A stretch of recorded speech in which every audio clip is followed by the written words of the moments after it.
قدره ومقداره العظيم.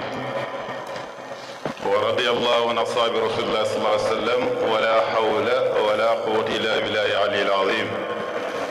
يا همة الشيخ اعذري لنا بهذا المحضر ولتعتفي بنظرة تأتي لنا بظفر. السلام عليكم ورحمة الله. waxtaan bi ñu ngi koy def ci français bu ñu bind. maa ngi sant yàlla di ziyaara kilifa yi fi nekk wax ne livre bi ci la waxtaan bi war a aju. amoon na ko ay yoon tey ma barkeluwaat ci amaat ko mais am na kenn ku ko war a moom ci yéen mooy ki nga xam ne suivre na ba ci fin ba benn question def ci génn ku ko toog ko moom incha allah. Et je dis louange à Allah, Seigneur de l'univers, et bénédiction sur le prophète Mohammed sallallahu alayhi wa sallam. Excellence, invité, frères et sœurs, assalamu alaikum.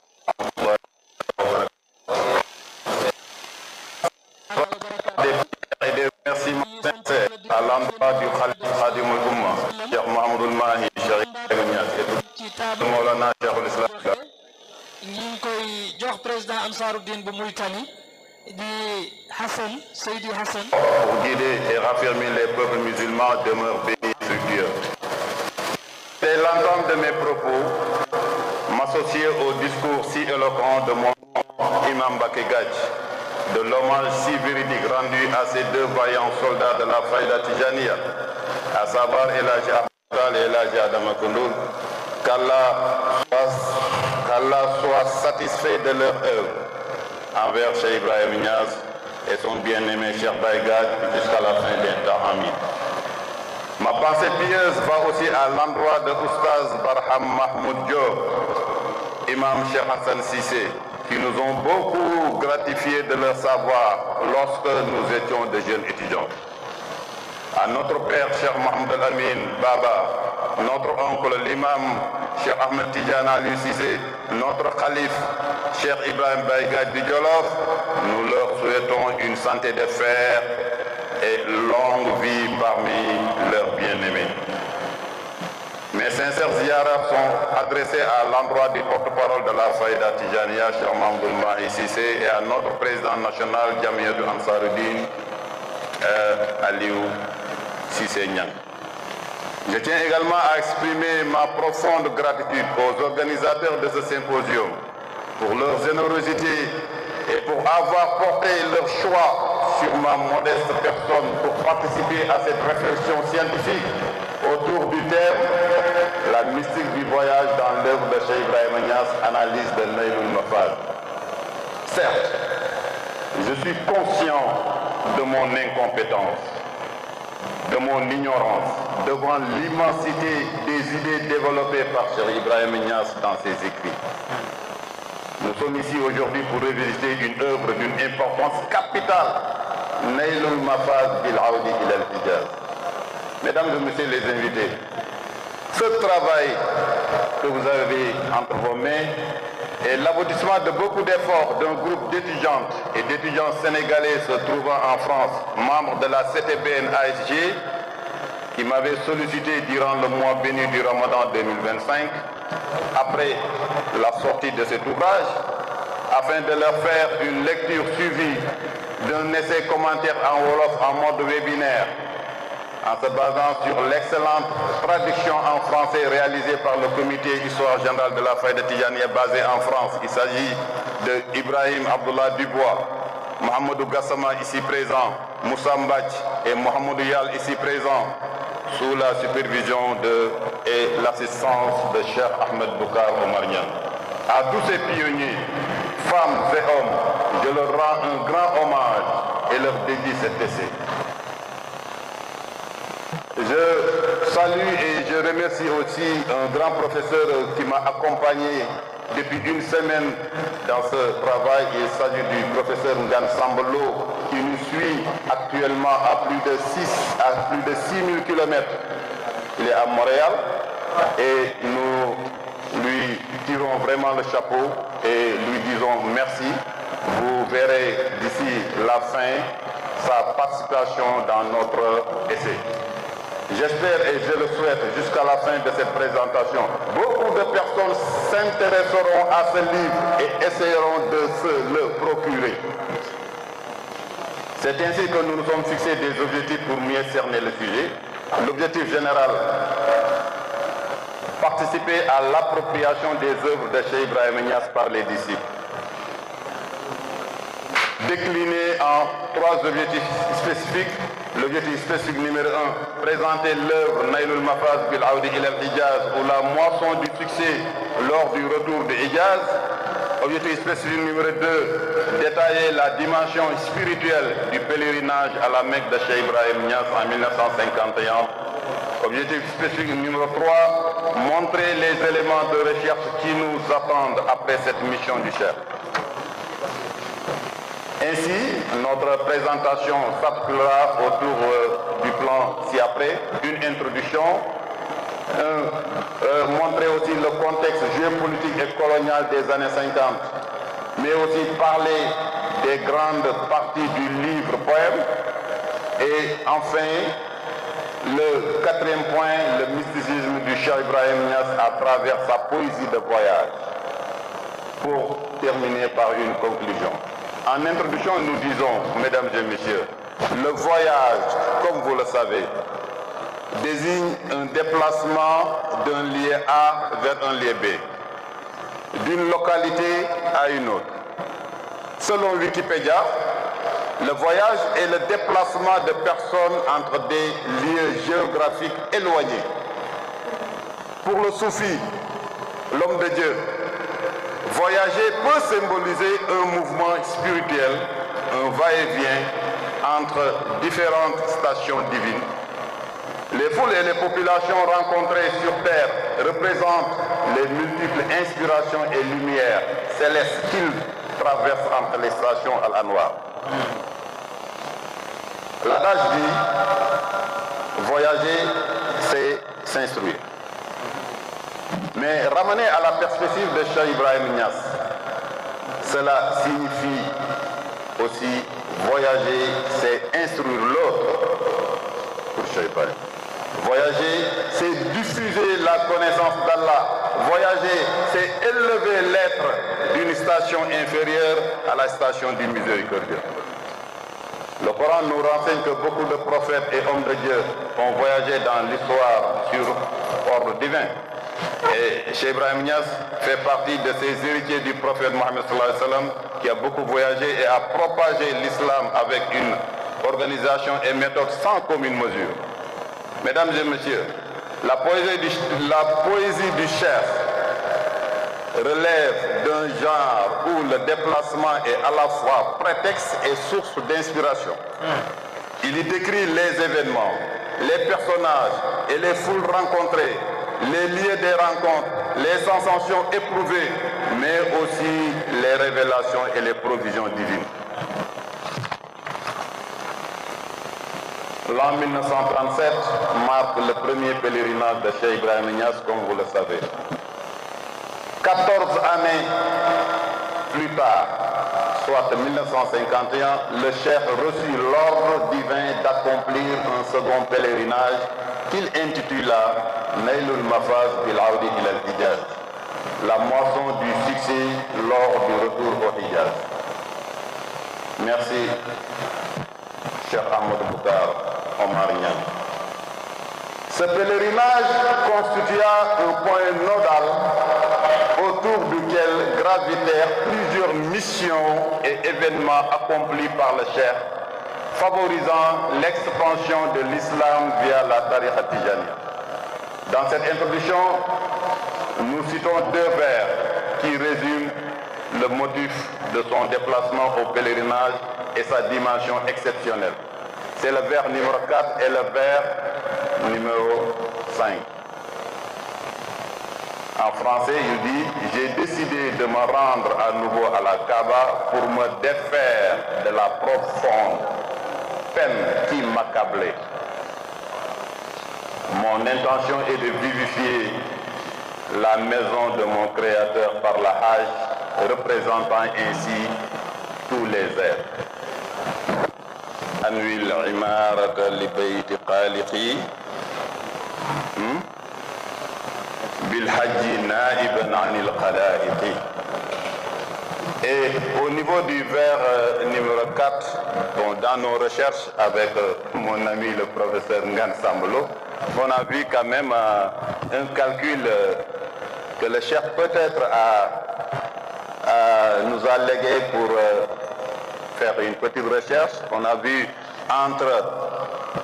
lorsqu'il dit Azamtu yawmi al-aoud lil-atiq, et ça nous le disons à l'endroit des chercheurs, l'ifaktima qassasani birihi, lorsqu'on a fait le calcul l'ifakin qassasani, on a trouvé 1370. Et c'est exactement l'année que le chef a fait son second voyage. Donc, lorsqu'il dit pour me défaire de la profonde peine, lorsqu'on a fait le calcul, en chiffre mashriqi, on a trouvé 1370. Maintenant, on va parler du contexte géopolitique et colonial des années 50. Mesdames et messieurs, cette période coïncidait aux premières années de la guerre froide. À la fin de la Seconde Guerre mondiale, les deux grands vainqueurs avaient l'ambition de dominer le monde. D'un côté, les États-Unis, alliés des Français et des Britanniques, et de l'autre côté, l'Union soviétique, alliée de la Chine et des pays de l'Est. Les deux camps œuvraient afin que leurs idées s'imposassent partout. C'est pourquoi les colons occidentaux surveillaient beaucoup les idéologies marxistes-léninistes à travers le continent africain. En Afrique, cette période est marquée aussi par la marche des pays colonisés vers les indépendances. L'Occident, essoufflé par les conséquences d'une guerre qui a tout ravagé, un plan Marshall financé par les États-Unis et des intellectuels africains qui revendiquaient à haute voix la sortie de l'administration coloniale à tout prix. Certes, les pays africains étaient encore sous la domination des Occidentaux, où tous les mouvements des foules sont surveillés de près. Maulana Cheikh Ibrahim, en véritable stratège, a su dérouler la mission de Dieu en parfaite harmonie avec les lois et règlements édictés par l'administration coloniale. C'est durant cette période que, rayonnant par la grâce de Dieu la lumière de la Faïda Tijaniya au Nigeria et en Afrique.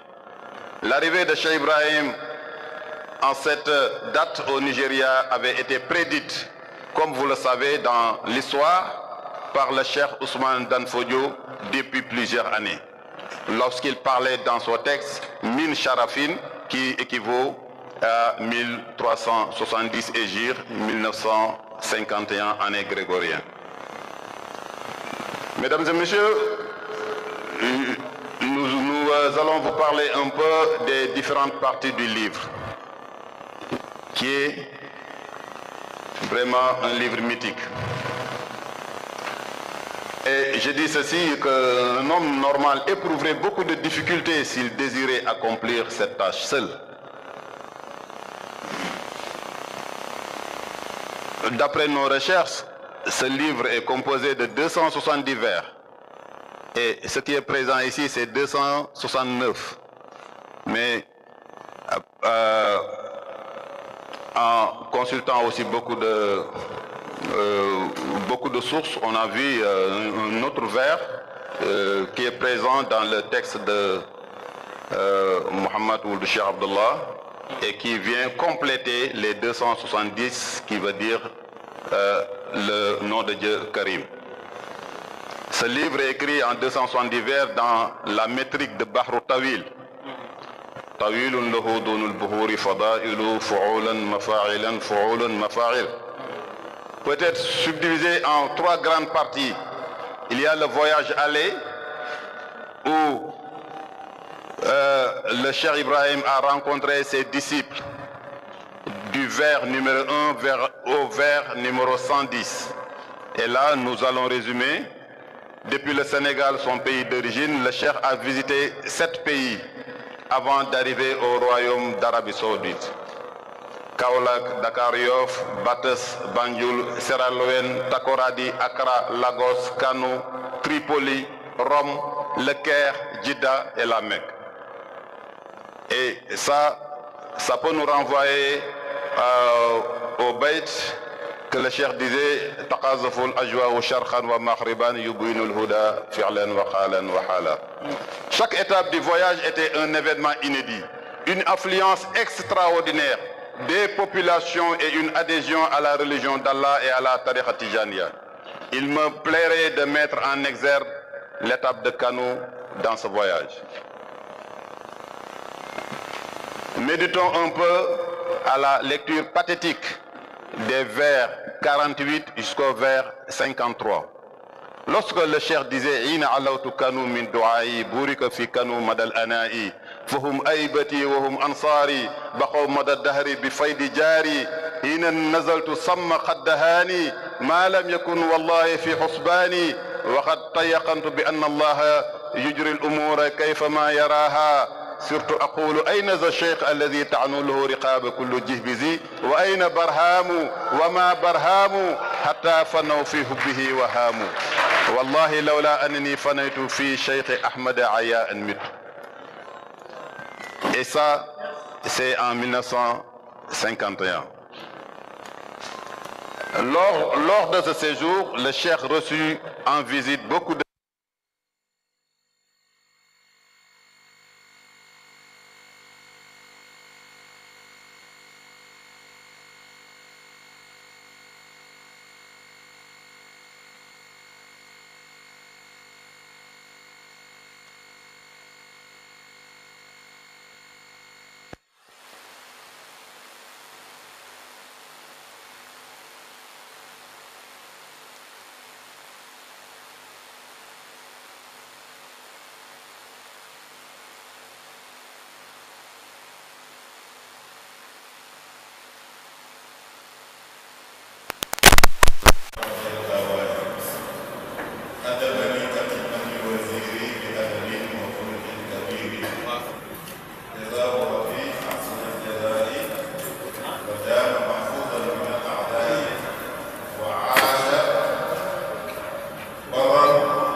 le pèlerinage de Cheikh Ibrahim, qui est le cœur même de Naïloul Mafaz. Donc là, je vais résumer et j'avais su que quand même le temps n'allait pas suffire pour tout lire. C'est pour cela que j'ai laissé le texte entre vos mains. Et maintenant, Inch'Allah, le reste, vous allez continuer ça. C'est des vers 106 sur 106 vers. Dans Naïl al-Mafaz, le Cheikh Ibrahim décrit l'accomplissement des rituels du Hajj avec des événements majeurs à méditer, sa présence à la Kaaba, la présence de Cheikh Ibrahim à Mouna, la présence de Cheikh Ibrahim à Arafat, le mardi 11 septembre 1951. Ça tombe bien un mardi 11 septembre 1951. Et comme il nous reste peu de temps, j'allais citer lorsqu'il disait Waqaftu yawma sulasa bi Arafa, askuru rabbin zikru abdin Arafa, mais un vers parmi ça qui nous intéresse le plus, c'est lorsqu'il dit ceci qad faza ahbabi mada zamani tafaddulan wa'dan min ar-rahmani. Et là, je me suis dit avec mes amis, Baye a dit Naïloul Mafaz. la clé de la réussite. Qad Faza Yafouz Fawzan se rapproche de Nailul Mafaz. Donc, Baye a dit que ceux qui sont avec lui ont eu la réussite, et ça c'est un décret divin. Donc, nous devons dire Alhamdulillah Rabbil Alamin. À travers ce voyage, ce Hajj mystique, le Cheikh nous invite indirectement à quitter notre quotidien, ne serait-ce que pour un court instant, et de nous installer au profond de l'essence divine. N'est-ce pas la sainteté? À Médine, c'est une autre étape. Le prophète Mohammed sallallahu alayhi wa sallam, son audience a été des moments privilégiés.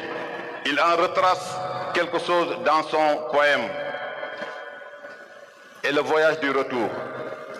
Le voyage du retour, Maulana Cheikh Ibrahim l'a décrit du vers 218 au vers 270. Et là, il séjourna dans 5 pays, dont le Soudan, le Nigeria, le Ghana, la Sierra Leone, la Gambie, pour atterrir à nouveau à l'aéroport de Dakar-Yoff. Et comme à l'aller, chaque étape du voyage de retour était aussi un événement inédit du fait de l'affluence des peuples, l'adhésion à la Faïda Tijaniya. Il me plairait de citer à nouveau l'étape retour de Kano et de Lagos, lorsque le Cheikh dit « Kharajtu min Kano wa qalbi bi Kano limla wa ahbabi bi Kano sakanu ashu mu'afina jami'an bi Kano wa ba'da za fi'liyin sakanu ». Donc, je vais directement à la conclusion pour dire qu'il y avait un point, une notion de voyage dans le voyage. Comme on l'a dit tout à l'heure, tous les panélistes l'ont tellement développé. Le voyage de Cheikh Ibrahim, c'est un voyage matériel, c'est un voyage spirituel dans une activité matérielle. C'est pour cela le concept de Mahaba dans le poème. Là aussi, le Cheikh en a parlé. Le vocable Mahaba, Hub, signifiant amour, avec ses dérivés, sont revenus 33 fois dans la poésie de Nailul Mafaz. Cheikh Ibrahim qualifie ainsi ses fidèles et ses loyaux disciples Ahbabi, Hibbi, Habibi, Habibuna, Hubbihi, Muhibbi, Ahibati. Comme illustration tirée du poème, on peut citer lorsqu'il dit Wadatu Ababi bin Nafsi Kaulach, Fihim Habibi Bahjatul Khudati, Kabiru Habibuna Ya'uza, Fuhum Ahibati, Fuhum Ansari, Wa Aina Barhamu, Wa Ma Barhamu Atafano fi Hubbihi, Wahamu, Ma'i Habibi Sibtu Mawlud Fal, Qad Atanil Amiru Hibbi, Qad Faza Ahbabi Madazamani. Donc, le concept de Habib et de Hub est revenu plusieurs fois dans Nailul Mafaz. En conclusion, nous dirons, mesdames et messieurs les invités, pour conclure, nous disons que le poème Nailul Mafaz, qui relate le second pèlerinage de Cheikh Ibrahim au lieu saint de l'islam, illustre la stratégie de Cheikh Ibrahim pour propager l'appel islamique et de la Tijaniya auprès des peuples. Le Cheikh ne se reposait jamais. Il savait aussi valoriser le travail et les mérites de ses disciples. Cependant, notre présentation reste imparfaite au regard de la portée et de la profondeur de Nailul Mafaz. Certaines analyses pourraient être approfondies et d'autres angles explorés. Nous présentons nos excuses à l'auditoire pour les limites éventuelles de ce travail et réaffirmons notre engagement à poursuivre la recherche et l'analyse des écrits du Cheikh afin d'enrichir la compréhension de cette œuvre. Nous exprimons notre profonde gratitude à Cheikh Ahmed Boucar Niang pour son courage et sa générosité dans la valorisation de l'histoire de la Faïda Tijaniya. La confiance qu'il nous a accordée a été précieuse pour traiter un thème d'une telle envergure. Merci infiniment, cher guide et organisateur principal de ce symposium international de Medina Baye. Nous témoignons aussi notre reconnaissance et gratitude à l'endroit de Cheikh Abdou Sanegad, ici présent, le responsable moral de la CTBN et tous les membres de la CTBN qui ont contribué de près ou de loin à la réussite de cette présentation. Nous remercions chaleureusement tous les parents et amis en l'islam qui se sont déplacés pour assister à cette rencontre et soutenir nos travaux, en l'occurrence les familles des parrains du jour, El Hadji Ahmadou Tall et El Hadji Adama Koundoul. Alhamdulillah, alhamdulillah, alhamdulillah. Allahumma salli ala sayyidina Muhammad wa ala alihi wa sahbihi.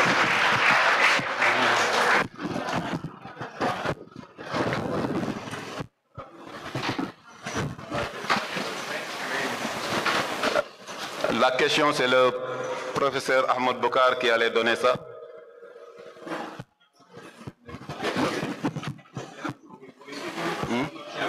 Wadi mu ne question bi mooy ban.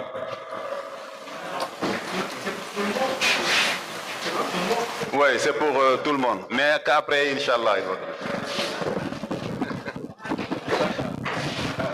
Shukran Jazila Maulana Cheikh Tidiane Koundoul pour cet exposé sur la mystique du voyage dans l'œuvre de Cheikh Ibrahim Niass. Vous avez démontré que sa présence dans les différents lieux n'était pas fortuite pour qui sait réfléchir et analyser.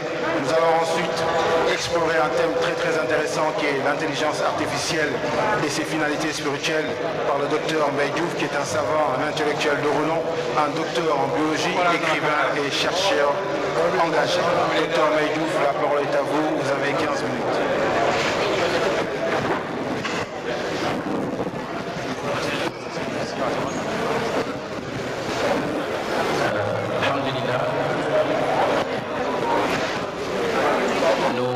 Commençons d'abord par saluer nos maîtres, nos guides qui nous ont aidés à accéder à ce niveau et qui nous ont honorés de participer